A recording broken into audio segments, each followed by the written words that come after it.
ये बात 20 दिसंबर 1968 की है, जब एक नौजवान कपल डेटिंग के लिए जा रहे थे। उनका डेस्टिनेशन होता है कैलिफोर्निया का हरमन लेक। वह दोनों एक कार में सफर कर रहे थे।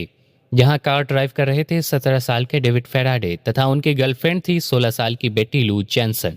वो दोनों लगातार हरमन लेक के सुनसान सड़क पर आगे बढ़ते जा रहे थे, लेकिन उन दोनों को इस बात का पता नहीं था कि उनका कोई पीछा कर रहा है। लेकिन जैसे ही ये दोनों लेक हरमन के करीब पहुंचते हैं, तभी पीछा करते हुए आदमी ने बेटी और डेविड को कार से उतरने को कहता है, लेकिन उन दोनों ने उतरने से मना कर दिया, जिस पर उस आदमी ने डराने के लिए कार के पिछले हिस्से पर फायर कर देता है। डर के मारे डेविड और बेटी तुरंत कार से निकलकर भागने लगते हैं। इसके बाद वह शख्स डेविड और बेटी पर अंधाधुंध फायर कर देता है, जिससे उन दोनों की मौके पर ही मौत हो जाती है। इसके बाद वह कातिल वहां से फरार हो जाता है और इस घटना के बाद यूएस पुलिस तलाश करना शुरू करती है बदनाम जमाना सीरियल किलर ज़ोडिएक की। ज़ोडिएक को 20वीं सदी का सबसे बड़ा सीरियल किलर माना जाए तो गलत नहीं होगा। उसका दौर था 1960 से 1970 के बीच। वह कैलिफोर्निया के सैन फ्रांसिस्को शहर को अपने वारदात से दहशत में डाल रखा था। कत्ल करने के बाद पुलिस को लेटर भेजता तथा उसमें मर्डर का एतराफ करता और सबूत ढूंढने के लिए पहेलियां भेजता था। वह पहला मर्डर करने के बाद लगभग 6 महीने तक गायब रहा, लेकिन फिर एक और मर्डर करने के बाद वह सामने आता है। 4 जुलाई 1969 अमेरिका का इंडिपेंडेंस डे था। 18 साल की डैर्लिन फेरिन और 16 साल का माइकल फायरवर्क का सामान लेने गाड़ी से निकलते हैं। तभी उन्हें लगता है कि कोई अजनबी गाड़ी उनका पीछा कर रही है। गाड़ी को धोखा देने के लिए वह ब्लू रॉ स्प्रिंग पार्किंग में अपनी गाड़ी को पार्क करते हैं, लेकिन पीछा करता अजनबी भी उनके पीछे पार्किंग में आ गया। पहले उसने गाड़ी उन दोनों के बराबर लगाई, लेकिन कुछ सेकंड के बाद गाड़ी रिवर्स करते हुए चला गया। उन दोनों ने सुख का सांस लिया, जो कि कुछ मिनट के लिए था। अजनबी गाड़ी दोबारा आई और उनकी गाड़ी को पीछे से ब्लॉक कर दिया। उस गाड़ी में से एक आदमी निकलता है, जिसके हाथ में पावरफुल फ्लैश लाइट होती है। फ्लैश उसने डार्लिन और माइकल के मुंह पे मारी। शुरुआत में उनको लगा कि कोई पुलिस ऑफिसर है, लेकिन इसके साथ ही उसने उन दोनों पर फायर कर दिया और वहां से फरार हो गया। इस घटना में डार्लिन की मौके पर ही मौत हो जाती है, लेकिन माइकल इसमें जख्मी होता है। कुछ देर बाद वहां मौजूद 3 बच्चे पुलिस को घटना के बारे में बताते हैं। थोड़ी ही देर में पुलिस वहां पहुंच जाती है। माइकल ने कातिल का चेहरा देख लिया था, जिससे पुलिस कातिल का स्केच बनवा लेती है। इस घटना की रात वेलिजो पुलिस डिपार्टमेंट में एक अननोन कॉल आती है। वह कॉल एक फोन बूथ से किया जा रहा था, लेकिन उसने कुछ बोलने से पहले ही कॉल को कट कर दिया। ये ज़ोडिएक किलर की तरफ से की जाने वाली पहली कॉल थी। फिर 1 अगस्त 1969 को ज़ोडिएक किलर ने 3 अलग अलग डिपार्टमेंट को लेटर लिखता है, जिसमें वह लेक हरमन और ब्लू स्प्रिंग पार्क में हुए मर्डर की जिम्मेदारी कबूल करता है। इसमें उसने सच साबित करने के लिए लेटर में कुछ ऐसी बात कही जो सिर्फ पुलिस को ही मालूम थी, जिसमें कौन सी गोली फायर की गई, कितनी गोलियां लगी और विक्टिम ने कैसे कपड़े पहने हुए थे। लेटर के साथ ज़ोडिएक किलर ने एक और पहेली भी साथ में भेजी और उनसे डिमांड की कि यह लेटर अगले दिन न्यूज़पेपर में छप जाना चाहिए, वरना एक और कत्ल हो सकता है। ये पहेली इंटेलिजेंस एजेंसी को भी भेज दिया गया, लेकिन ये पहेली नहीं सुलझाया जा सका। अगले दिन न्यूज़पेपर में पहेली पब्लिश होने के बाद सैन फ्रांसिस्को के रहने वाले एक कपल ने इसे उस पहेली को उसी दिन ही सुलझा दिया। लिखा था, Killing because it is so much fun. It is more fun than killing wild game in the forest because man is the most dangerous animal of all to kill. पहेली में उसने ये भी लिखा था कि वह मृत्यु के बाद जन्म पर विश्वास रखता है और उसने जिसका मर्डर किया है वह उसके गुलाम बनेंगे। इस लेटर के 2 महीने के बाद कोई कत्ल नहीं होता, लेकिन 2 मंथ आफ्टर 27 सितंबर 1969 को कॉलेज कपल बेडियाजा लेक के किनारे जाते हैं। 20 साल का ब्रायन हार्टनेल और 22 साल की सेसेलिया सेफार्ड लेक के किनारे ये नोटिस किया कि कोई आदमी उनके करीब आ रहा है। उसने काला हुड पहन रखा था, जिस पर ज़ोडिएक का सिंबल बना हुआ था। करीब आते ही ज़ोडिएक ने पैसे और गाड़ी की चाबी मांगी। ब्रायन ने पैसे और गाड़ी की चाबी उसको दे दिया, लेकिन उसने ब्रायन की गाड़ी की चाबी वापस की और उन दोनों को एक रस्सी से बांध दिया। इसके बाद उसने चाकू निकालकर उन दोनों पर अंधाधुंध वार कर देता है और जब उसे लगा कि यह दोनों मर चुके होते हैं तो वहां से फरार हो जाता है। लेकिन जाने से पहले उसने गाड़ी पर एक मैसेज लिख दिया था। उस मैसेज में उसने जगह का नाम, डेट, टाइम और वारदात में यूज हुए हथियार का नाम लिखता है। साथ ही पास मौजूद मछेरे को जब इस कपल को जख्मी हालत में देखते हैं तो उसे तुरंत हॉस्पिटल ले जाते हैं, जहां बुरी तरह से जख्मी सेसेलिया की मौत हो जाती है, लेकिन ब्रायन इसमें बच जाता है। ब्रायन पुलिस को इस घटना के बारे में सब कुछ डिटेल्स में बता देता है। अपने पिछली वारदात की तरह ज़ोडियक ने रात के 7:40 पर पुलिस को फोन किया और मर्डर की सारी डिटेल्स बता दी। फिर पुलिस ने ज़ोडियक के दिए गए पहले पर रिसर्च किया तो उन्हें खास किस्म का पैटर्न मिला। पहला, वह सिर्फ जवान कपल को ही टारगेट करता था। दूसरा, उसके हमले वीकेंड या छुट्टियों के करीब होते थे। तीसरा, वह रात के अंधेरे या शाम के वक्त ही हमला करता था। चौथा, वह जो भी मर्डर करता गर्व से कबूल करता था, जैसे अथॉरिटी को चैलेंज कर रहा हो।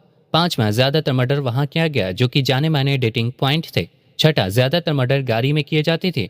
और आखिरी सातवां पैटर्न ये था कि ज्यादातर मर्डर पानी के नजदीक होते थे। इन 7 पैटर्नों से ये लगता था कि ज़ोडियक मोहब्बत से मायूस है या उसकी लड़कियों से खास किस्म की नफरत है।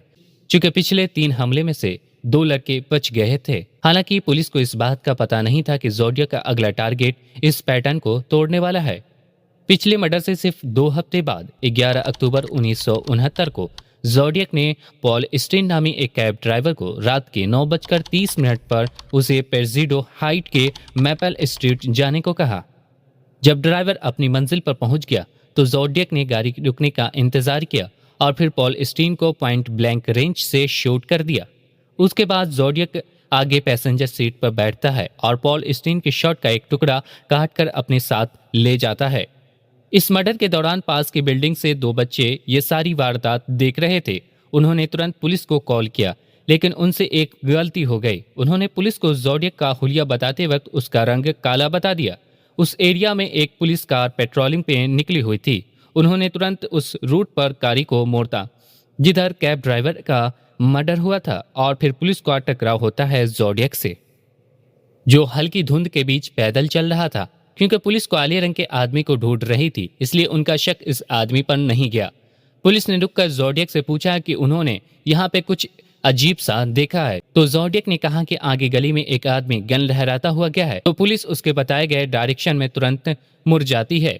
ज़ोडियक एक बार फिर पुलिस से बच निकलता है और इसके बाद लेटर में उसने स्कूल बस पर हमला करने की धमकी दी। इस धमकी से पूरे एरिया में एक डर का माहौल बन गया और अगले कई हफ्ते तक पुलिस ने कई स्कूल बसेस का पीछा करना शुरू किया, लेकिन स्कूल बस पर हमला नहीं होता है। जिन बच्चों ने ज़ोडियक को देखा था उनकी मदद से ज़ोडियक का स्केच बनवाकर फैला दिया जाता है। लेकिन इस बार ज़ोडियक ने नई तरीके से मैदान में उतरा।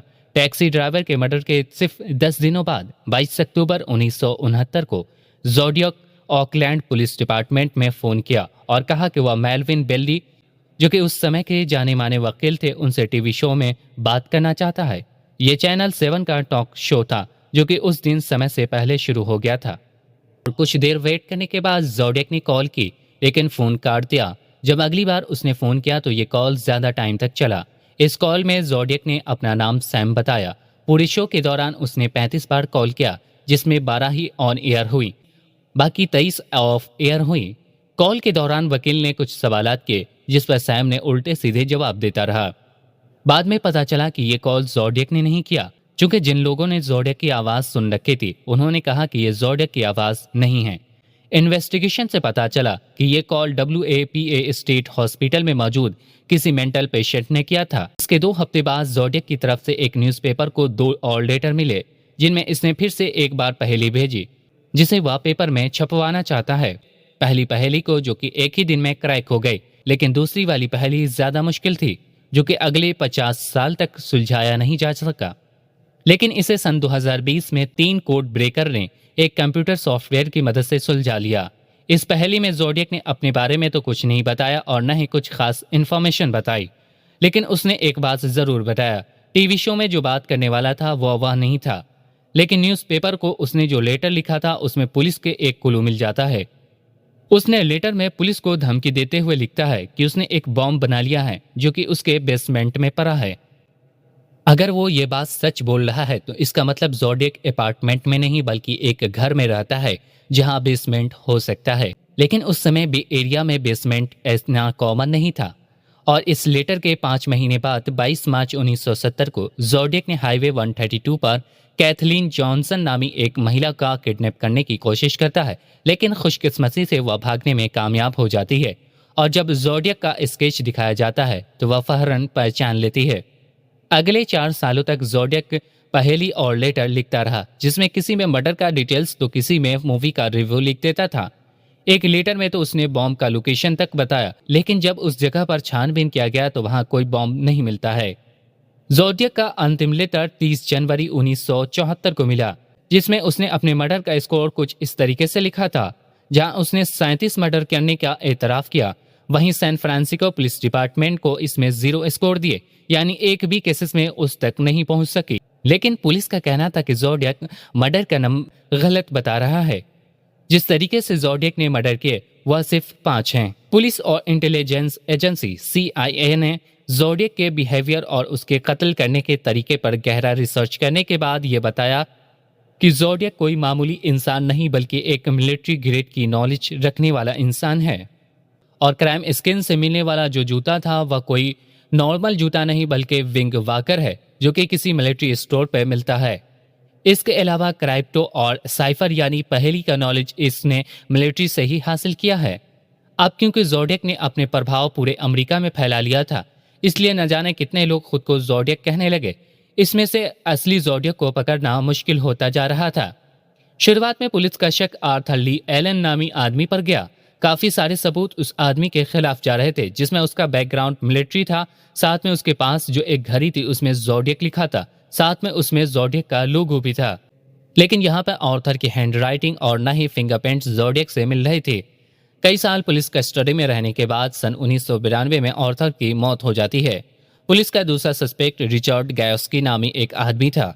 ये शक्ल से ज़ोडियक से मिलता जुलता था, लेकिन इसकी भी हैंडराइटिंग और फिंगरप्रिंट ज़ोडियक से नहीं मैच कर रही थी। और इस तरह पुलिस ने 50 से ज्यादा लोगों को अरेस्ट किया, लेकिन असली ज़ोडियक को नहीं पकड़ा जा सका, जो कि एक मिस्ट्री बनकर रह गया।